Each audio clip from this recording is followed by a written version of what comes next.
বলছি 9:31 আগে যদি কেউ গান শুরু করেন, এই তোমরা মোবাইলে ভিডিও করে রাখবা। এই শিল্পীর গান এবং 4টার পরেও আগে যদি কেউ পরে যদি কেউ বন্ধ না করেন, নামাজকে অমান্য করেন, সমাজকে অমান্য করেন, বাংলাদেশের কোন আস্তানায় কোন দরবারে আপনার গান চলবে না।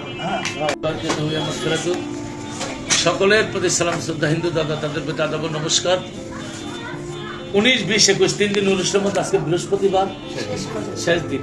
সব দিনই যারা কাফেলার ভাই বোন ব্রাদার আছেন তাদের প্রতি বিশেষ করে অনুরোধ করছি, মাজার কমিটি এবং ম্যাজিস্ট্রেট সাহেব প্রশাসনের পক্ষ থেকে আমরা যেহেতু শিল্পী বাংলাদেশ জাতীয় বাউল সমিতি ফাউন্ডেশন এখানে আছে, আমাদের উপর একটা দায়িত্ব দিয়েছে, সেটা যেন 9:31 গান শুরু হয়, 4টা যেন বন্ধ হয়। কারণ সমাজ নামাজ আমাদের মানতে হবে। আমরা যত বড় ফকির হন, যত বড় যাই কিছু হন না কেন, এই সমাজ মানতে হবে। আমাদের মধ্যে দোষ আছে, একদিকে আজান হচ্ছে, আরেকদিকে গান হচ্ছে, একদিকে নামাজ হচ্ছে, আরেকদিকে ঢোল বাজাচ্ছে, যার জন্য মুসল্লিরা আমাদের প্রতি বিরক্ত হয়ে যায়। আমি একটু অনুরোধ করবো আপনাদের, দেখেন এই নামাজ সমাজের কথা আমি বলি বিদায়, অনেকেই আমাকে ভালোবাসে না, আমার ভালোবাসার দরকার নাই। যারা এই সমাজ নামাজ মান্য চলে, আমি তাদেরকে নিয়ে থাকতে চাই। কারণ আমি এখান থেকে সরতে পারবো না। আমার ওস্তাদ আবু সরকার সাহেব, তিনি সমাজ নামাজ দিয়েছিল।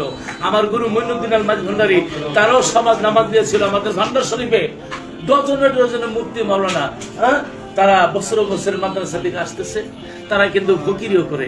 তাই কিছু কিছু ফকির আছে বা আমারই ভাই বোনেরা, তারা বাউল শিল্পী, তারা এগুলিকে একটু ওভারটেক করেন বিধায় সমাজের লোকেরা আমাদেরকে একটু বাঁকা চোখে দেখে। হয়তো শাহলি বুগদাদি রহমতুল্লাহ উরস, দেখেন আজকে বৃহস্পতিবার শেষ দিন, আমার প্রোগ্রাম আছে, আমি এক জায়গায় চলে যাব। আওয়াল ভাই আমাদের মুরব্বী, মালিক সরকার সাহেব আমাদের মুরব্বী, রফিক সরকার সাহেব সাধারণ সম্পাদক দক্ষতার সহিত আমাদের সাংস্কৃতিক এবং সবাই মহিলা সম্পাদিকা সবাই সুন্দরভাবে পালন করছে। আপনাদের কাছে আবারও বলছি, 9:31 আগে যদি কেউ গান শুরু করেন, এই তোমরা মোবাইলে ভিডিও করে রাখবা। এই শিল্পীর গান এবং 4টার পরেও আগে যদি কেউ পরে যদি কেউ বন্ধ না করেন, নামাজকে অমান্য করেন, সমাজকে অমান্য করেন, বাংলাদেশের কোন আস্তানায় কোন দরবারে আপনার গান চলবে না। আমরা প্রশাসনের দৃষ্টি আকর্ষণ করে আপনাদের গান বন্ধ করবো। তারপরে তো আমি গোলাম লতিফ সরকার, সব দরবারের সাথে আমার সুসম্পর্ক আছে। বেয়াদবের স্থান পৃথিবীর কোথাও নেই। আপনারা আলহামদুলিল্লাহ, আপনারা আমাদেরকে এইভাবে দোষারোপ করেন না।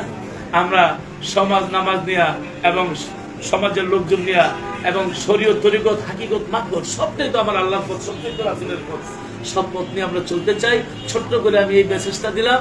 দয়া করে ম্যাজিস্ট্রেট সাহেবের সাথে এবং ওসি সাহেবের সাথে আমি যে ওয়াদা করছি, এই ওয়াদাটা যেন রক্ষা করতে পারি।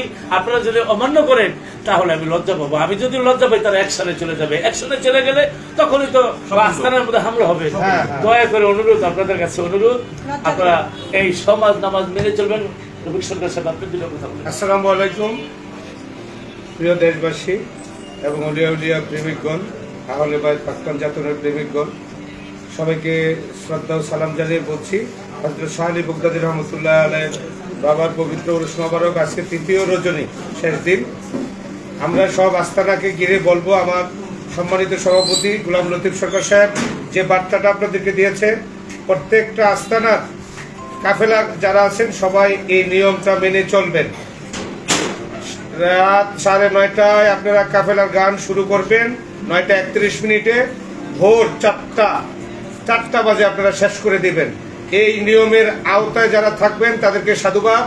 এই নিয়ম যারা অমান্য করে চলবেন তাদেরকে আজীবনের জন্য আমরা বহিষ্কার করবো এই বাউল জগৎ থেকে।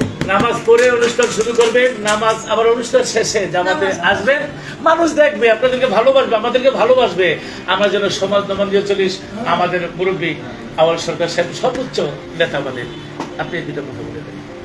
আসসালামু আলাইকুম ওয়া রাহমাতুল্লাহি ওয়া বারাকাতুহু। প্রিয় দেশবাসী ও তরিকপন্থী ভাই ও বোনেদেরকে জানাই আন্তরিক শুভেচ্ছা ও সালাম।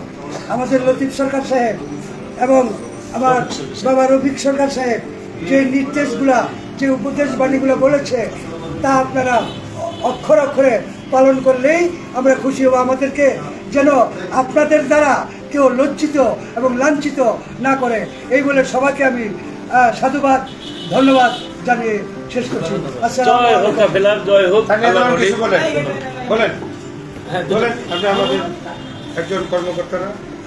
আসসালামু আলাইকুম। আমার ছোট্ট একটু কথা হলো, আল্লাহ বলছেন কোরআনের মধ্যে প্রত্যেকেরই একটি দিক আছে, যার দিকে সে মুখ করে তার ইবাদত বন্দেগী করে। তো আমরা যারা ফকিরি লাইনে আছি, তরিকতে আছি, তারা জিকির করবো, বলি আল্লাহর দরবারে যাবো, এটা আমাদের বিশ্বাসের জন্য আমরা যাই। যারা সালাত বা নামাজ পড়েন তারাও এটা করবেন। যার যার যেখানে একিন আছে সে তার ইবাদত সেখানে করবেন। তো আমরা যেন কেউ কারো বাধা না হই, কেউ কারো সমস্যা তৈরি না করি, সবাই সবার জায়গা থেকে আমরা শান্তি বজায় রাখবো। তো আমি এই গোটাটুকু আহ্বান রেখে, আমাদের সভাপতি যে কথাটা বলছে আপনাদেরকে আহ্বান করছেন, আপনারা যথাযথভাবে আপনাকে সম্মান রাখবেন, রেখে পালন করবেন। পালন করলেই আমরা সবাই খুশি হব এবং আগামীতে যেন আমরা এই পথটা নিয়ে সামনে আরো ভালো করে আগাইতে পারি, তরিকতের লাইনটাকে যেন আমরা কি করতে পারি, প্রতিষ্ঠিত করতে পারি। সেই জন্য আপনারা সকলেই আমাদের সাথে থাকবেন, দোয়া